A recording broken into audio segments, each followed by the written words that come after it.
most important thing is to be able to define which ones you can come to an intelligent decision on and which ones are beyond your capacity to evaluate. You don't have to be right about thousands and thousands and thousands of companies. You only have to be right about a couple. I met Bill Gates on July 5th, 1991. We were out in Seattle, and Bill said, "You've got to have a computer." And I said, "Why?" And he said, "You can do your income tax on it." I said, "I don't have any income. Berkshire doesn't pay a dividend." He said, "Well, you can keep track of your portfolio."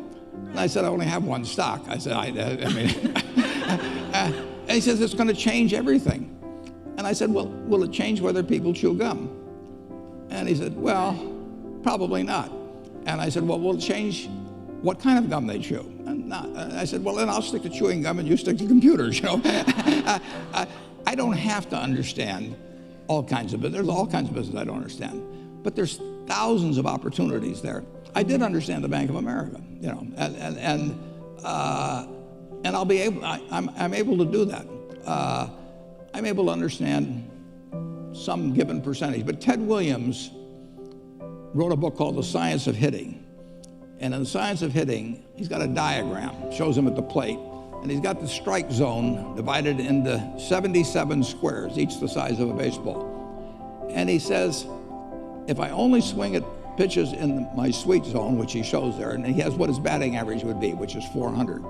If he had to swing at low outside pitches, but still in the strike zone, his average would be 230. He said the most important thing in hitting is waiting for the right pitch. Now, he was at a disadvantage because if the count was 0-2 or 1-2 or so on, even if that ball was down where he was only going to bat 230, he had to swing at it. In investing, there's no called strikes. People can throw Microsoft at me and, you know, you name it, any stock, General Motors, and I don't have to swing. And nobody's going to call me out on called strikes. I only get a strike called if I swing at a pitch and miss. So I can wait there and look at thousands of companies day after day, and only when I see something I understand and when I like the price at which it's selling, then if I swing, if I hit it, fine. If I miss it, it's a strike.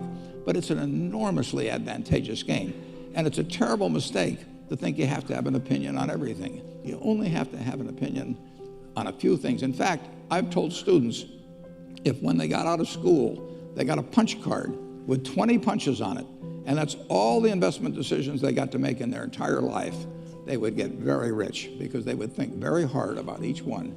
And you don't need 20 right decisions to get very rich. You know, 4 or 5 will probably do it over time. So I don't worry too much about the things I don't understand. If you understand some of these businesses that are coming along and can spot things on, if you can spot on Amazon, for example, I mean, it's a tremendous accomplishment what Jeff Bezos has done. And I tip my hat to him. He's a wonderful businessman. He's a good guy too. But could I have anticipated that he would be the success and 10 others wouldn't be? I'm not good enough to do that. But fortunately, I don't have to. You know, I don't have to form an opinion on Amazon. And I did form an opinion on the Bank of America, and I formed an opinion on Coca-Cola. I mean, Coca-Cola's been around since 1886. There's 1.8 billion 8-ounce servings of Coca-Cola products sold every day. Now, if you take 1 penny and get 1 penny extra, that's $18 million a day. And 18 million times 365 is 7 billion, 3 less 730 billion, or $6,570,000,000. So annually, $6,570,000,000 from 1 penny. Do you think Coca-Cola is worth a penny more than, you know, Joe's Cola? I think so. So, you know, and I've got about 127 years of history that would indicate it. So those are the kind of decisions I like to make. And you may have an entirely different field of expertise than I would have, and probably much more up to date in terms of the kind of businesses that we're seeing evolve. And you can get very rich if you just understand a few of them and understand their future.